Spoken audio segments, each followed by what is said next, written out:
بالله السميع العليم من الشيطان اللعين الرجيم. بسم الله الرحمن الرحيم. أحسن كلمة يبتدأ بها الكلام وخير خبر يختتم بها المرام. حمدك اللهم على جزيل الأنعام. الصلاة والسلام والتحية والإكرام على سيدنا سيد العرب والعجم وسيد الأنام أعلي والقاسم محمد.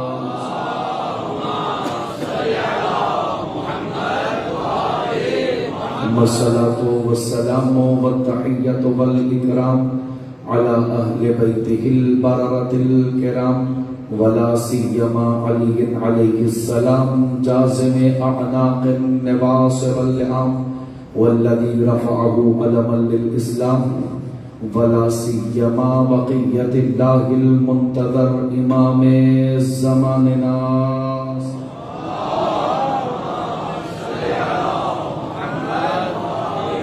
روحي وأرواح العالمين لتراب مقدمه الفدا.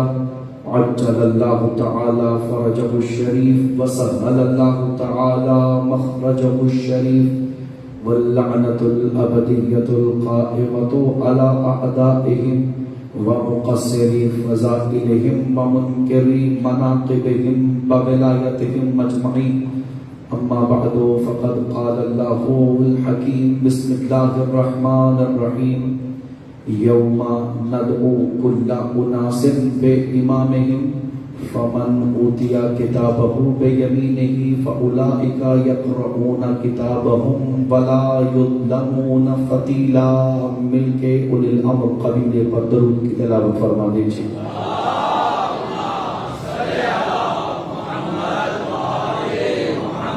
دعاؤں کی قبولیت کے لیے، علیلوں کی صحت یابی کے لیے اور ظہور قائم آل محمد کے لیے پھر بھی زحمت درود عطا فرمائیں.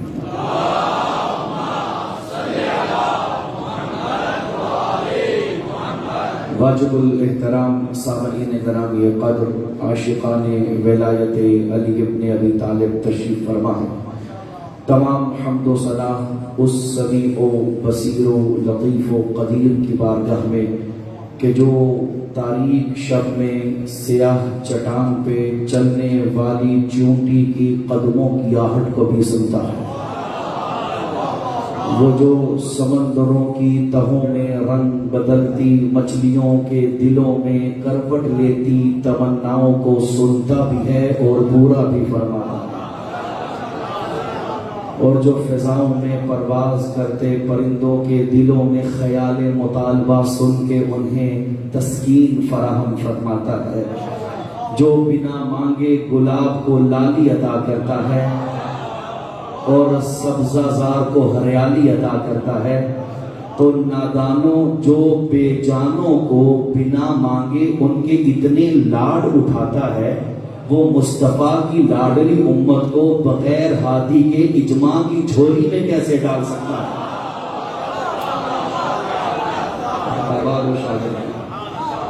آواز آ رہی ہے. یوم ندعو کل اناس بامامہم. ہم پکاریں گے ہر انسان کو اس کے امام کے ساتھ. اب یہاں پر بھی بحث چھڑ گئی کہ آپ نام دکھا دیجئے ہم مان لیتے ہیں. بھئی ہر بات میں ضد اچھی نہیں ہوتی. آپ نے یہاں ضد کر دی کہ ہمیں نام دکھائیے ہم مان لیتے ہیں. حضور قرآن عقل مندوں کی کتاب ہے، احمقوں کی کتاب نہیں ہے. اور عقل مند کے لیے بس اشارہ کافی ہوتا ہے. اللہ نے 14 کے اشارے قرآن میں رکھ کے فیصلہ کیا، جسے 14 سمجھ میں آ گئے وہ عقل مند ہے، باقی سارے احمقوں کا قبیلہ ہے. لہذا قرآن میں ان کے نام ڈھونڈنے کی ضد بیکار ہے. ہمیں نام دکھائیے ہم مان لیں گے. حضور ناموں میں کچھ نہیں رکھا، کاموں میں رکھا ہوا. اور میں مثال دیتا جاؤں، یہ سوال بڑا اہم سوال میری ملت کے جوانوں پر سپرد ہوتا ہے کہ نام کیوں نہیں لیے؟ اتنی ضروری امامت تھی اگر تو اللہ کہہ رہا ہے نا کہ ہم تمہیں امام کے ساتھ اٹھائیں گے، تو معبود نام لے لیتا، بات ختم ہو جاتی. میں آپ کو مثال کے ذریعے سمجھاؤں. ایک صاحب نے ہم سے کہا کہ حضور ہم نے جانا ہے فلاں آفس میں، کوئی بندہ ہے جاننے والا، ہم نے اس سے کام نکلوایا. ہم نے کہا جائیے وہاں مسعود صاحب ہیں اور ان سے کہیے وہ ہمارا کام کر دیں گے. گئے، وہ ہزاروں افراد پہ مشتمل آفس تھا. آپ نے جا کے گیٹ کیپر سے کہا حضور وہ مسعود صاحب سے ملنا ہے. انہوں نے کہا مسعود نام کے تو یہاں 20 بندے رہتے ہیں، آپ نے کس سے ملنا ہے؟ کہ جی وہ جو فلاں منصب پہ فائز ہے، فلاں رنگ کے دکھتے ہیں، فلاں عمر کے ہیں، فلاں قبیلے سے ہیں. پتہ چلا ناموں سے شناخت نہیں ہوتی، شناخت ہوتی ہی صفات کے ذریعے سے ہے. اللہ نے قرآن میں 14 کی اتنی صفات لکھ دی کہ ناموں کو ذکر کرنے کی وجہ باقی نہیں رہ سکتی. تو سامعین، اللہ کہہ رہا ہے امام لے کے آؤ، اور امام معبود اپنی مرضی کر لیں. ہم اپنے قرآن کہتا آپ کی خدمت میں، میں نے 20 آیتیں اگر سے اجازت دی تو آپ کی خدمت میں قرآن سے ہی امام ثابت کرنے کی کوشش کریں. معبود اپنی مرضی سے کوئی لے آئیں. آواز آ رہی ہے اتبرأ الذین اتبعوا من الذین اتبعوا. یہ آیت منبر پہ میں پہلی بار اس زاویے سے آپ کی خدمت میں سپرد کر رہا ہوں. آواز آ رہی ہے کہ قیامت کے دن کچھ امام تبرہ کریں گے اپنی امت پر. بھئی سیدھا صاف ترجمہ آپ کی خدمت میں، اتبرأ الذین اتبعوا، جن کی اتباع کی جا رہی تھی وہ قیامت میں تبرہ کریں گے ان سے جو اتباع کر رہے تھے. حضور یہاں پہ کر لیجئے تو بہتر ہے، ورنہ وہاں تبرہ کی زد میں ہوں گے.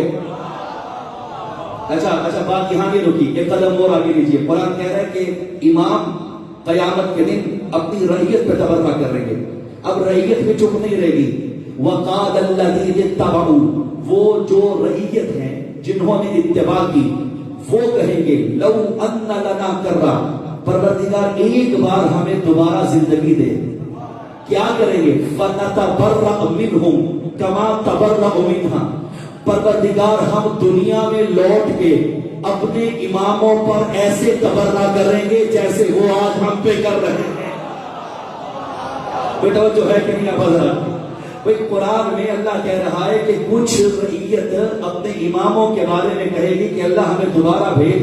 پتا چلا تبرہ بدعت نہیں ہے، اتنی بڑی عبادت ہے کہ وہ کہہ رہے ہیں زندگی دے، ہم ساری زندگی تبرہ کرتے رہے. تو سامعین یہ آواز آ رہی ہے کہ اپنی مرضی کا امام نہیں چلے گا. معبود کوئی نشانیاں، پروردگار کوئی. اور یہ بات ذہن میں رکھیے کہ الحمدللہ ہم نے وہ نہیں مانے جو مورخ نے بتائے، ہم انہیں تسلیم کر رہے ہیں جو قرآن مجید باشگاف الفاظ میں بتا رہا ہے.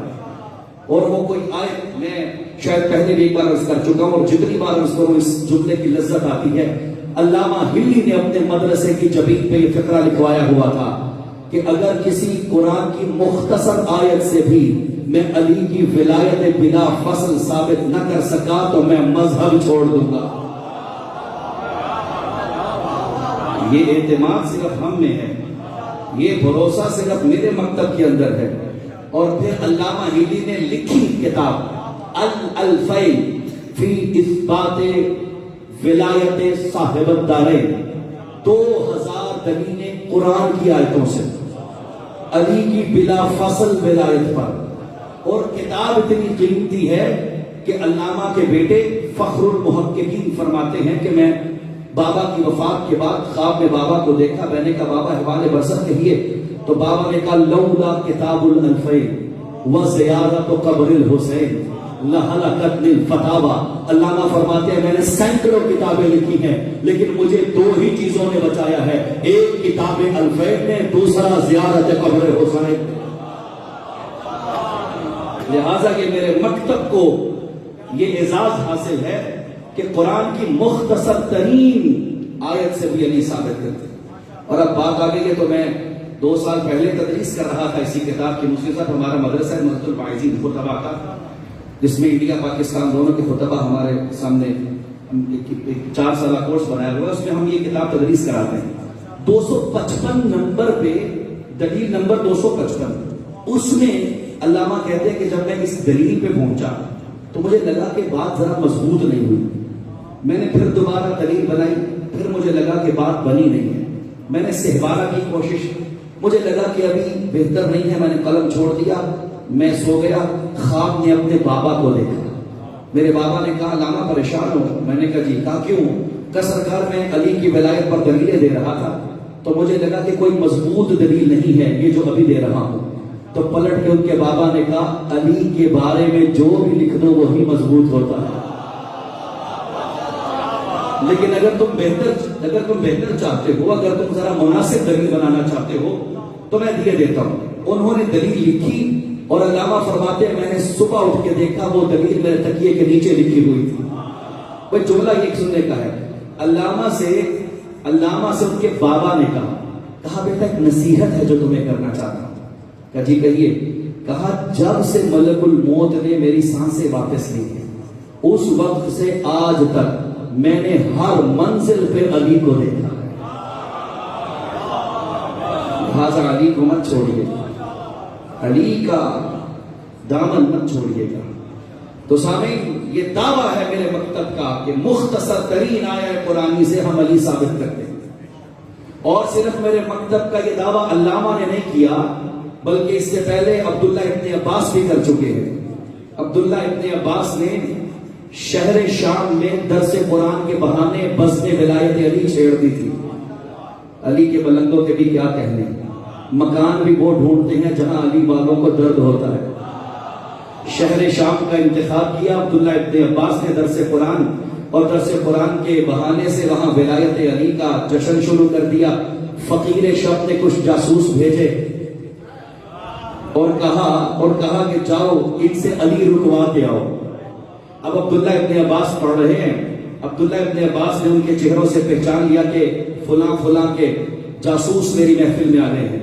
انہوں نے جان کے علی کا ذکر چھیڑ دیا، پڑھنے لگے بسم اللہ الرحمن الرحیم انما ولیکم اللہ ورسولہ والذین آمنوا الذین یقیمون الصلاۃ ویؤتون الزکاۃ وهم راکعون۔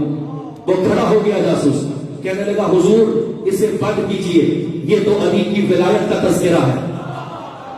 عبداللہ ابن عباس نے فرمایا کوئی مسئلہ نہیں، میں آیت پھر بدل دیتا ہوں۔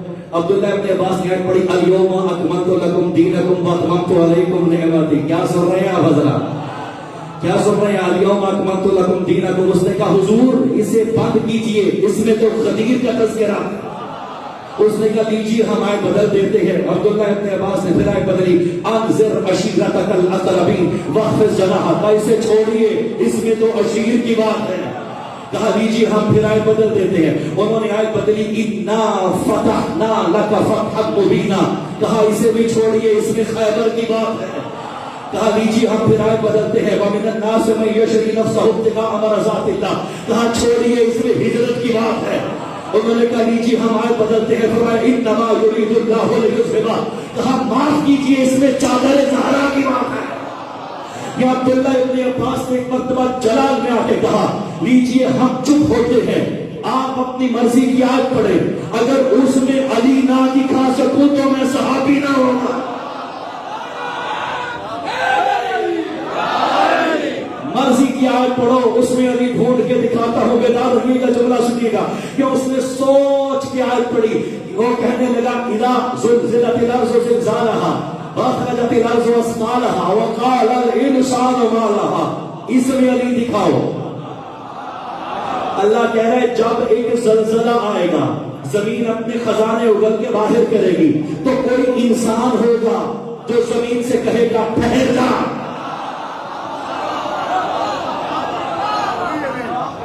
اس میں علی کہاں ہے؟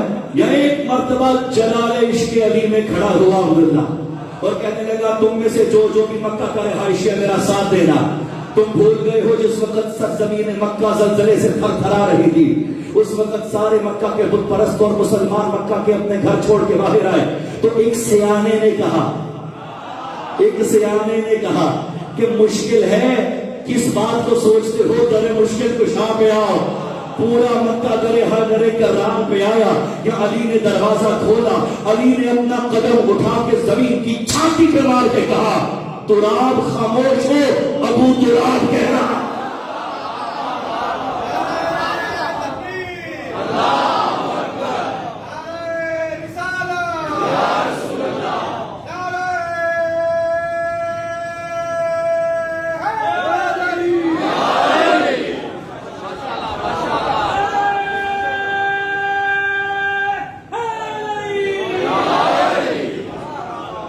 تمہیں تو آیتوں میں علی مشکل سے نظر آتا ہے، ہمیں تو بسم اللہ کی باب میں بھی علی نظر آ رہا۔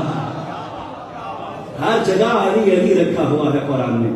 معبود تو نے کہا ہے کہ اپنا امام لے آؤ تو ٹھیک پروردگار کوئی نشانیاں ہیں. فرمایا ہم سورہ یاسین کھولو نشانی بتاتے. نشانی نمبر 1 بسم اللہ الرحمن الرحیم انا نحن نحیی الموتى ونكتب ما قدموا وآثارهم وكل شيء احصیناہ فی امام مبین. اللہ کہہ رہا ہے اس سرنامے کے ساتھ ذرا مطلب سنیے گا تو لذت آئے گی. ہم ہیں جو مردوں کو زندہ کرنے کا علم رکھتے ہیں. ہم ہیں جو انسانوں کی کرتوتوں کو اکٹھا کرتے ہیں. اور ہم نے سارا علم چون چون کے امام کو دے دیا. اب اعتراض نہ کرنا کہ علی ٹھوکر سے مردہ کیسے زندہ کرتا تھا. سورہ یاسین میں لکھا ہوا ہے کہ ہم نے علم احیاء مردگان اپنے پاس رکھا ہے اور جو علم ہے کل شیء کا ہم نے وہ امام کو دے دیا. معبود اب یہ تو طے ہو گیا کہ جو بھی امام ہوگا وہ کل شیء کا عالم ہوگا. اب تیرے ہی قرآن میں ڈھونڈتے ہیں کہ تم نے کس کو کتنا کتنا علم دیا ہے. وہ تھوڑا سا بیدار رہی ہے میرے ساتھ. آج طبیعت کچھ ناساز تھی, آپ کی محبتوں کے سبب بحال ہوتی جا رہی ہے. اور ویسے بھی ہر مرض لا علاج کی دوا ولایت علی ابن ابی طالب. ہماری طبیعت بحال ہو جاتی ہے نام علی سے. تو سامعین یہاں قرآن کھولیے. معبود کس کس کو تو نے کیا کیا علم عطا فرمایا. کہا کھولو بسم اللہ الرحمن الرحیم علمنا منطق الطیر وأوتینا من کل شیء. اللہ کہہ رہا ہے جناب حضرت سلمان نبی کے بارے میں کہ ہم نے اسے پرندوں کی بولیوں کا علم عطا کیا اور اسے ہر شے میں سے کچھ دیا. ایک قدم آگے بڑھیے. معبود اور کسی نبی کو کیا دیا؟ فرمایا علمناہ صنعۃ لبوس لکم. ہم نے داؤد نبی کو گارمنٹس کی فیکٹری لگا کر دی. تو یہ جو گارمنٹس کا کام ہے یہ انبیاء کا پیشہ ہے. یہ ترجمہ بالکل صنعت لبوس. ہم نے گارمنٹس, ہم نے لباس بنانے کا علم جناب حضرت داؤد نبی کو دیا. اس میں البتہ بحث ہے, بعض نے اس کا ترجمہ اور بھی کیا ہے یعنی زرہ بنانے کا, لیکن باختلاف ہے روایت میں دونوں کو عرض کر دوں. معبود ایک نبی کو تو نے لباس سازی کا علم دیا, دوسرے کو تو نے منطق الطیر سکھا دیا. پتا چلا یہ جسے کل شے دیا ہے وہ نبی نہیں. اتنی بات تو طے ہو گئی.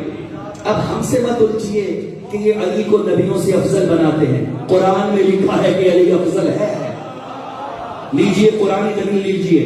اللہ کہہ رہے ہم نے داؤد کو صنعت لبوس دیا, ہم نے سلمان کو منطق الطیر دیا.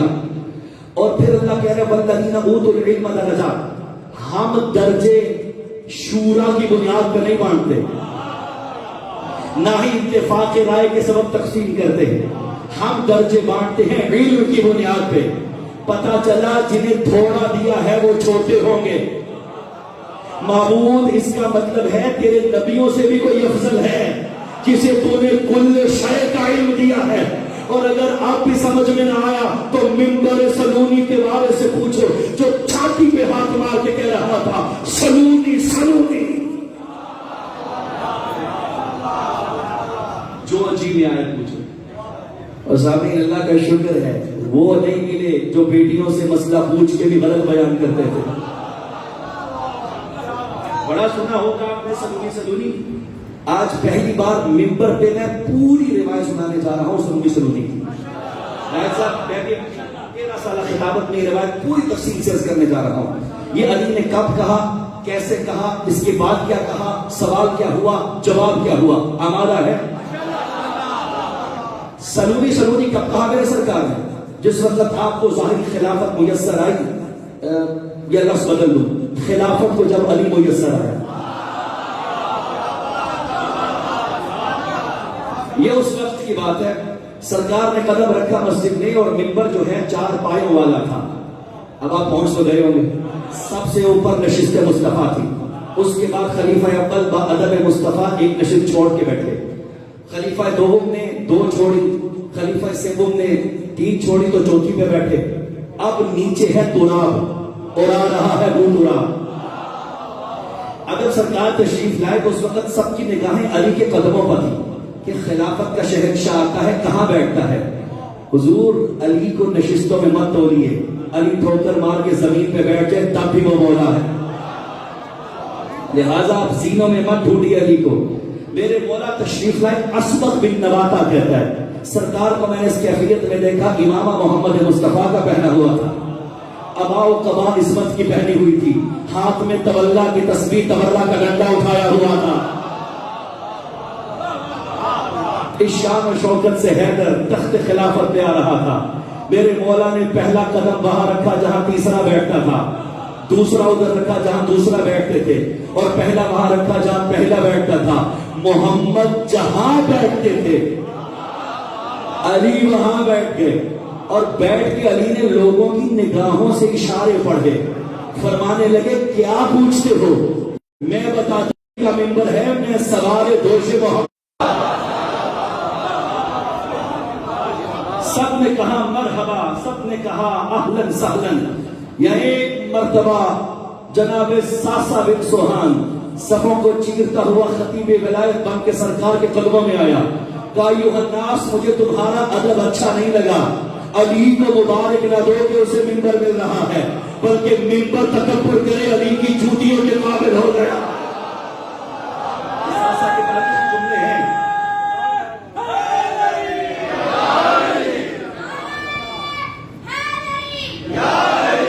میرا جی نہیں تھا لیکن آپ کے مزاج میں سے پڑھتے جا رہے میرے سرکار ہے۔ اور پھر اس وقت اسبغ بن نباتہ، یہ کمال الدین کی روایت ہے، اسبغ بن نباتہ کہتا ہے ثم وضع یدہ الیمنی علی بطنہ، علی نے اپنا دایاں ہاتھ اپنے شکم پہ رکھا، پوری نگاہوں میں علی نے دائرہ کھینچ کے مجمع کو سمیٹا، اور سمیٹ کے فرماتا ایھا الناس سلونی سلونی، یہ پوری روایت سنا رہا ہوں، سلونی، یوں دیکھیے، سلونی سلونی قبل ان تفتدونی، جو جی میں آئے پوچھو اس سے پہلے کہ تم علی کو کھو دو، اس لیے جو کھو جائے وہ علی نہیں ہوتا، تم علی کو کھو سکتے ہو۔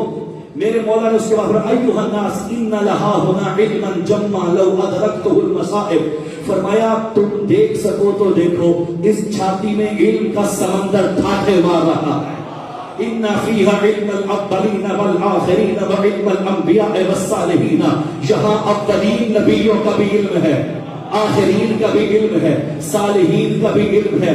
پھر میرے مولا نے آیت پڑھ کے کہا اس میں کل شے کا خزانہ دفن ہے۔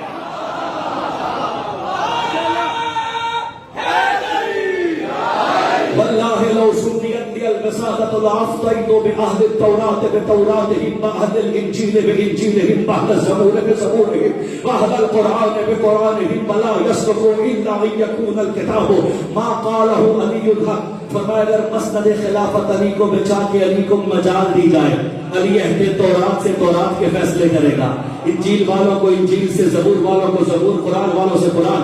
فرمایا اس وقت تک ابو طالب کا بیٹا چپ نہیں ہوگا جب تک کتاب کی سطریں نہ بولے یہ جو کہہ رہا ہے حق کہہ رہا ہے۔ جوان پھر ہاتھ اٹھا کے سارے پیر و جوان مل کے علی حق حیدری۔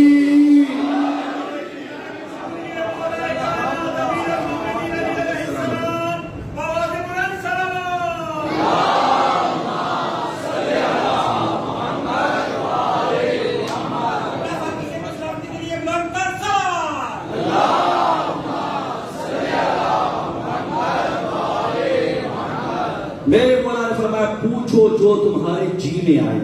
ایک راوی ہے جس کا نام ہے ثعلب، دال عین لام بے، اسے رکھ لینا، یہ پہلے سلونی کی دعوے پہ کھڑا ہو گیا اور اپنے بھائیوں سے کہتا ہے دیکھنا آج ابو طالب کے بیٹے کو کیسے رسوا کرتا ہوں۔ ساتھ ہی بیٹھا تھا سلمان، اس نے کہا شجرہ نہ رسوا کروا بیٹھنا، چلے علی سے جھگڑنے۔ ثعلب دام کا راوی ہے، اس سے سوال کیا، یہ کہتے ہیں نا سوال نہیں کیا، علی صاحب سوال کیا، کمال الدین کی روایت ہے، کھڑا ہوا کہنے لگا یا علی دعویٰ بہت بڑا ہے آپ کا، جو پوچھے بتائیں گے۔ میرے مولا فرماتے ہیں ہاں، کہا یہ بتائیے اللہ کیسے نظر آتا ہے، اللہ کیسے دکھتا ہے، خدا کا حلیہ بتائیے، پروردگار کیسے نظر آتا ہے۔ ظاہر ہے خدا تو دکھنے میں آتا نہیں، سوال تو اس کا بڑا منطقی اور فلسفی تھا۔ میرے مولا نے فرمایا پہلی بات تو ذہن میں رکھ، لم اعبد ربا لم ارا، علی اسے پوجتا ہی نہیں جسے دیکھنا لے. کہنے لگے علی دیکھا ہے تو نے؟ میرے مولا فرماتے ہیں احمق، نگاہوں کے حساب سے نہیں بلکہ دل سے اور پیار سے دیکھنا ہے اسے. اس نے کہا نظر کیسے آتا ہے؟ یہ پیچیدہ موضوع ہے، میں سمجھا سکتا تو. اللہ ہے کیسا؟ میرے سرکار نے فرمایا سب سے پہلی بات ہے الذی یوصف فلیس بإلہ، جو بیان ہو سکے وہ خدا نہیں ہوتا.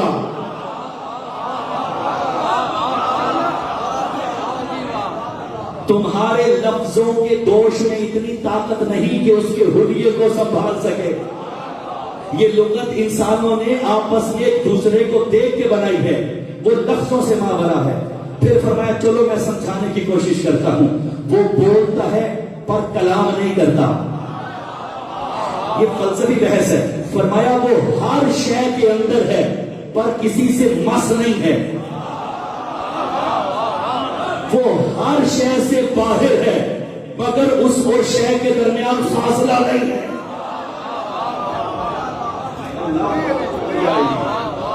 وہ ہر شے میں، دوبارہ دوہرا دوں، ہر شے میں ہے پر کسی شے سے مس نہیں ہے، وہ ہر شے سے باہر ہے پر اس اور شے میں فاصلہ نہیں ہے، وہ شہ رگ سے زیادہ قریب ہے پر قربت کے ساتھ نہیں، وہ ہر شے سے اوپر ہے پر بلندی کے ذریعے نہیں،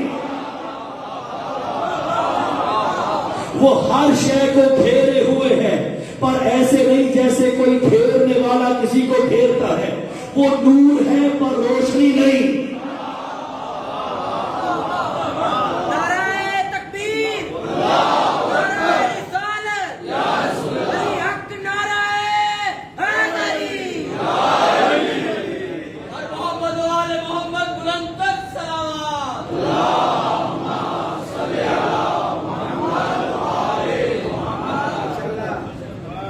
ثعلب کہتا ہے ثم سمعنا حتی طارع علیہ الغشی، سمرانی سے پڑھا، یہاں پہنچے تو اسے غش آنا شروع ہو گیا. علی نے فرمایا سلمان سنبھال، یہ علی کو رسوا کرنے آیا. میرے مولا نے سلونی کے بعد جواب دیا اور یہ سنتے جائیے اجل میں علی کی بات چھڑ ہی گئی ہے. تو یہ میں نے 7 سے زیادہ برادران کی کتابوں میں یہ روایت پڑھی. یہاں سرکار تشریف فرمائے، برابر میں عبداللہ ابن عباس بیٹھے ہوئے. کسی شخص نے آ کے عبداللہ سے سوال کرنا چاہا. عبداللہ نے کہا ہے بے ادب علی کے ہوتے ہوئے صحابی سے سوال،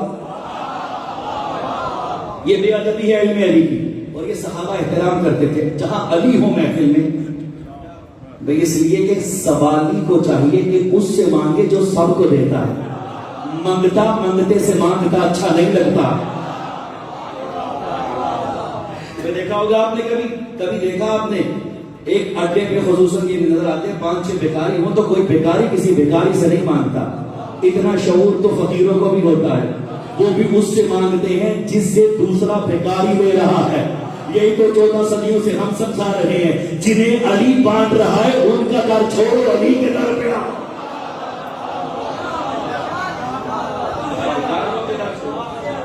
دینے والے کے دروازے پہ آ جاؤ. اور سامعین کہنے لگا جناب عبداللہ اپنے عباس فرمائے علی کے ہوتے ہوئے مجھ سے سوال کر رہے ہو. آگے سے وہ گستاخ کہنے لگا میں تمہیں علی سے زیادہ عالم سمجھتا ہوں. یا عبداللہ ابن عباس نے فقرہ کہا جسے سونے سے لکھوا کے آسمان پہ لکھ دیا جائے تب اس کی قیمت کم ہے. فرمایا واللہ انا علمی وعلم جمیع اصحاب النبی قطرۃ من سبعۃ بحر من علم علی. فرمایا اگر 7 سمندر ملا دیے جائیں، یہ بھی نمبر پہ میں پہلی بار پڑھ رہا ہوں.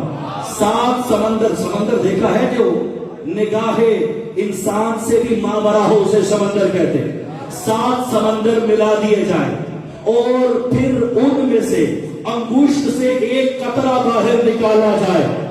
فرماتے ہیں میں عبداللہ اور سب صحابیوں کا علم وہ قطرہ ہے، علی کا علم 7 سمندروں کے تھا.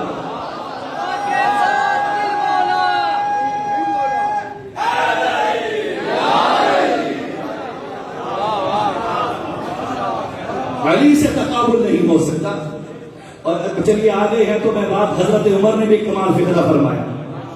جگہ تو نہیں آپ بدلا ذمہ داری سے بات کرنے والے ہیں. حضرت عمر نے بھی کمال فکرہ فرمایا. جس وقت میرے سرکار حضرت امیر المومنین طواف کر رہے تھے، تربیت کی بات بھی ہو جانا ہے ساتھ ساتھ، طواف کر رہے تھے، دوران طواف ایک شخص نے نامحرم کو دیکھا. علی نے اس کے انتظار کیا، جو ہی وہ قریب آیا علی نے اس کے چہرے پہ تماچا دے مارا. میرے فیس بک والے بھائی، ٹک ٹاکر سے گزارش ہے، علی سیاسی پارٹی کا نام نہیں ہے کہ نعرہ لگائے اور ٹکٹ مل جائے. علی سے بچنا ہے تو کردار اچھا کیجئے. طواف میں بھی علی نامحرم کو دیکھنے پہ تماچا لگا سکتا ہے، جو ہے کہ نہیں آپ حضرات؟ سامعین، میرے سرکار نے ایک تماچا دے مارا. برابر میں حضرت عمر تھے. یہ بھاگتا ہوا حضرت عمر کے پاس کہنے لگا خلیفہ وقت دیکھیے علی نے بے ادبی کی میری، یہ خانہ خدا کی بھی بے ادبی ہے، یہاں پہ کوئی کسی کو مار سکتا ہے؟ یا ایک مرتبہ اس نے کہا کیا ہوا؟ کہا علی نے مجھے بلا جواز مارا ہے. حضرت عمر نے فرمایا واللہ فی بیت اللہ لقد نظرت عین اللہ وضربت ید اللہ فماذا فعل عبد اللہ. آپ ابھی پہ بول اٹھے. فرمایا اللہ کے گھر میں اللہ کی آنکھ نے تجھے دیکھا، اللہ کے ہاتھ نے تجھے مارا، اب اللہ کا بندہ کرے تو کیا کرے؟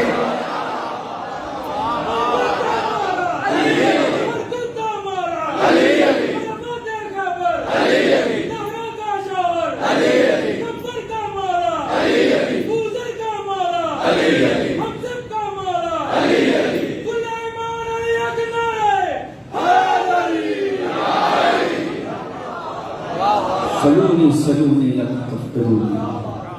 اور بس عزیزان، جنہوں نے سوال پوچھنا تھا پوچھ لیا، جنہوں نے نہیں پوچھا انہوں نے بدلے علی کی بیٹیوں سے لیے. آج محرم کی 18 ہو چکی ہے، شہزادیاں شام کی طرف روانہ ہو گئی ہیں. آج مجھے اس بہن کا ماتم کرنا ہے جو بھائی کے ساتھ سائے کے رونے والوں. ایک روایت پر زینب مدینہ میں قرآن پڑھتے پڑھتے سو گئی. مصلی پہ شہزادی کو نیند آ گئی. حسین نے دیکھا میری بہن دھوپ میں سو گئی ہے. شبیر آئے اور اپنی ابا کو پھیلایا تاکہ زینب پہ سورج کی شعاعیں اثر نہ کریں. یعنی ایک مرتبہ شہزادی کی آنکھیں کھلی اور فرمایا کہ حسین آپ کب سے کھڑے ہیں؟ فرمایا زینب میں نے اس لیے چادر پھیلائی تاکہ چھاؤں ہو جائے، تو بڑی نازک علی کی بیٹی ہے. رونے والوں، یہی فکرہ تو رلاتا ہے. جس وقت 11 محرم کی صبح آئی، شہزادی بھائی کے جنازے سے نکلتے ہوئے کہہ رہی تھی حسین معاف کرنا، اگر زینب کی چادر ہوتی. اجرکم علی اللہ، تیرے لاشے کو یوں دھوپ میں نہ چھوڑ کے جاتی. اللہ تعالیٰ نے مظلوم کربلا کیا کیا قیمتیں چکائی ہیں اجر رسالت کی شہزادی نے. علامہ نقل فرماتے ہیں کہ جس وقت اجڑ گیا ہی ہے نا مدینہ زینب کبریٰ، اس وقت نانا کی قبر پہ حسین کے پھٹے ہوئے کرتے کو لٹا دیا ہے اور رو کے کہ نانا تیرے ارد گرد نہ محرم نہ ہوتے تو تجھے باہوں کے زخم دکھاتے، نانا تجھے دکھاتی تیری امت نے کس طرح تیری زینب کو اجاڑا ہے. جو رونے آئے اور جملہ سنا. نقل صاحب فرماتے ہیں کہ میں نے مسائل پڑھتے پڑھتے بتایا جب شہزادی رو گئی نا تو اپنی جبین کی ٹیک سے دیوار پہ سر رکھ کے بیٹھ گئی. میں مجلس پڑھ کے باہر نکلا تو ایک جوان نے پوچھا حضور جب کوئی مسافر تھکا ہوا ہو تو وہ جبین کی ٹیک سے نہیں بیٹھتا، وہ تو کمر کی ٹیک سے بیٹھتا ہے. تو میں نے کہا مجھے معاف کرنا جس کی کمر تازیانوں نے زخمی کر دی. آپ نے سن لیا میں پڑھ دیا. رونے والوں تصور تو کرو کہاں فاطمہ تو زہرا کی بیٹی. اجرکم علی اللہ. اپنی اپنی جھولیاں پھیلاؤ. بس مجھے ایک مسائل لینا ہے اور ایک منزل لینی ہے. جس کی کوئی دعا قبول نہ ہوتی ہو وہ زینب اور حسین کا اکٹھا واسطہ خدا کو دے. رونے والوں، یہاں یہ مدینہ کا شہر ہے. ایک 4 سال کی نابینا عیسائی بچی ہے جو اپنے باپ کے ساتھ علاج کرانے کے لیے آئی ہے. سلیمان مدینہ کی اس بچی کو دیکھتا ہے اور کہتی ہے تم کہاں سے آئے ہو؟ اس کا باپ کہتا ہے ہم شام کے رہائشی، ہمیں پتہ چلا ہے مدینہ میں کوئی اچھے طبیب رہتے ہیں. رونے والوں، جس کی کوئی دعا میں پھر کہتا ہوں قبول نہ ہوتی ہو آج کی مجلس میں جھولیاں پھیلائے. سلیمان لے کے در حیدر کردار پہ آیا کہ سرکار یہ طبیب ڈھونڈ رہا ہے. میرے مولا نے فرمایا تو ادھر بیٹھ، حسین ذرا میرے قریب آ. کریم کربلا نے اس 4 سال کی عیسائی نابینا بچی کی آنکھوں پہ ہاتھ رکھا، بچی بینا ہو گئی، لیکن سب سے پہلے اس نے جو چہرہ دیکھا وہ زینب کا چہرہ تھا۔ رونے والوں، اس نے باپ سے ضد کی، بابا تو شام چلے جا، مجھے اس بی بی سے پڑھنے دے۔ عزاداروں، زینب کبریٰ کی شاگرد ہو گئی۔ میں نے باب تاریخ میں یہ لکھا ہوا جملہ پڑھا ہے، جب شہزادی اسے مکنا پہنانا سکھا رہی تھی نا تو ساتھ روتی جاتی تھی، اس کو چادر ٹھیک پہناتی اور روتی جاتی۔ ایک مرتبہ تڑپ کے بچی نے کہا، بی بی تو روتی کیوں ہے؟ فرمایا، دیکھ اگر شام میں کوئی اجڑے ہوئے قیدی آ جائے تو ان سے مسلک نہ پوچھنا، بی بی حجاب تو ہر مسلک کی بی بی پر واجب ہے۔ عزاداروں، بچی کا سن چھوٹا تھا، اس کے بعد ذہن میں رہ گئی، اسے خبر نہیں کہ علیمہ باپ کی علیمہ بیٹی کیا اشارہ کر رہی ہے۔ جب دن گزرتے رہے، بی بی شام لوٹ گئی، یزید کی زوجہ بن گئی۔ ادھر 11 محرم کو محمد کے امتیوں نے شہزادی کے سر سے چادر کھینچی۔ یہ لٹا ہوا قافلہ جب شام پہنچا، شام کے دن میں چھوڑ گیا سارا مضمون، شام کے زندان میں داخل ہوا، یا ہندا کو پتا چلا کہ کوئی بے پردہ قیدنوں کا قافلہ آیا ہے۔ اسے بچپنے کی بات یاد آ گئی، مجھے زینب نے سکھایا تھا اگر کوئی بے پردہ قیدی آ جائے تو ان سے مسلک نہ پوچھنا۔ عزاداروں، یہ چادریں لے کے قید خانے میں داخل ہوئی۔ یا رونے والوں، ایک مرتبہ ام کلثوم نے ہند کو دیکھا، فرمایا، زینب اجڑ گئے، ہند آ رہی ہے۔ زینب اپنا چہرہ چھپائیے۔ شہزادی نے بالوں سے چہرہ چھپایا، خود کا چہرہ ایک دیوار کی طرف کر دیا۔ اب منظر دیکھنا، ہاتھ میں چادریں ہیں، آگے آگے کنیز ہے، کنیز کے ہاتھ میں چراغ ہے۔ ہر بیوی کا چہرہ دیکھتی ہے اور اس سے پوچھتی جاتی ہے، تیرا نام کیا ہے؟ یا رونے والوں، وہاں آئی جہاں شرم و حیا کی ملکہ تھی، آگے کہنے لگی، بی بی تو بڑی شرم و حیا والی لگتی ہے۔ یا بی بی زینب نے چہرہ پلٹ کے دیکھا لیکن بالوں کا سہارا لیے ہوئے تھا۔ بی بی پر سلام کہہ کے کہنے لگی، اے قیدر تو کدھر کی رہنے والی ہے؟ جو ابھی تک نہ رو سکا تیاری کرے۔ شہزادی نے فرمایا، نحن من سکان المدینہ، اے ہندا ہم مدینہ کے رہنے والے ہیں۔ ایک مرتبہ مدینہ کا نام آیا، ہندا کہنے لگی، بی بی کس محلے کے رہنے والی ہے؟ بی بی نے فرمایا، بنو ہاشم محلے کی رہنے والی۔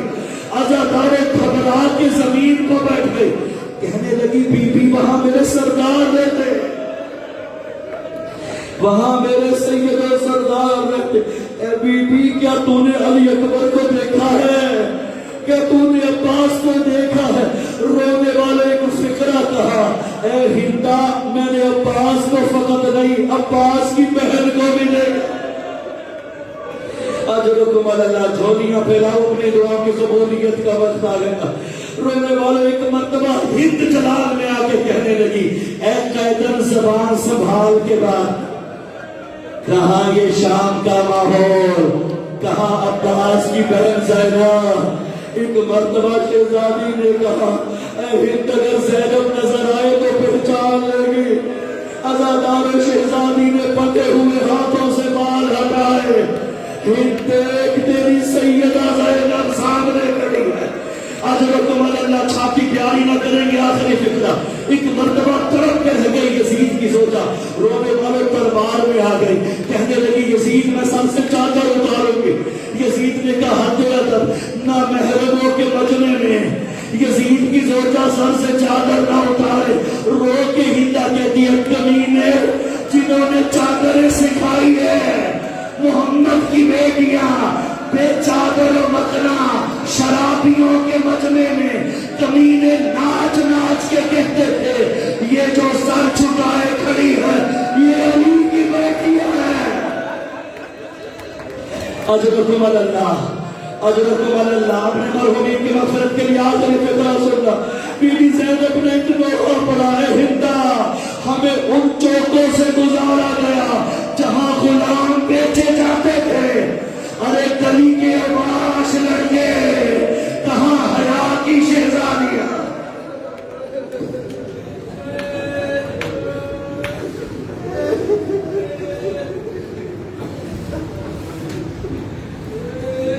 انا للہ الیہ راجعون۔ سيعلم الذين ظلموا أي منقلب ينقلبون لا إله إلا هو آنکھوں کا واسطہ ہمیں معرفت امام زمانہ سے مالا مال فرما، دل امام کو اعمال سے راضی و خوشنود فرما، ہم تمام کے جملہ گناہ میں صغیر و کبیر معاف فرما، شہزادی شام کے مسائل کا واسطہ ہماری بیویوں کے پردوں کی حفاظت فرما۔ اے میرے معبود، کچھ بچیاں علیل ہیں، معذور ہیں، ان کے لیے مجھے خصوصی طور پہ التماس سے دعا کہا گیا، تجھے سکینہ کی در بدری کا واسطہ ہر علیل و معذور بچی اور بچے کو صحت کلیہ کاملہ و عاجلہ عطا فرما۔ بارگاہ صدقہ محمد و آل محمد علماء کرام مراج عظام کا سایہ اس ملت پر تادیر قائم و دائم فرما۔ صدقہ محمد و آل محمد تمام دعاؤں کی دعا یوسف زہرا کے ظہور میں تعجیل فرما، دل حضرت والا کو ہمارے اعمال سے راضی و خوشنود فرما، ہمیں لشکر امام کا سپاہی بننے کی توفیق عطا فرما۔ صدقہ محمد و آل محمد حاضرین بانیان مجلس و تمام کے مرحومین کی مغفرت فرما، انہیں اعلیٰ علیین میں جگہ عنایت فرما۔ صدقہ محمد و آل محمد روز حشر شفاعت محمد و آل محمد سے بہرمند فرما، ہم سب کا خاتمہ بالخیر فرما، تمام دعاؤں کو اپنی بارگاہ عظمت پناہ میں شرف قبولیت عطا فرما۔ ربنا تقبل منا انك انت السميع العليم آمين يا رب العالمين اللهم عجل لوليك الفرج والعافية والنصر۔ تمام مرحومین مرحومات شہدائے ملت جعفریہ بانیان اور حاضرین کے مرحومین کے لیے سورہ مبارکہ فاتحہ۔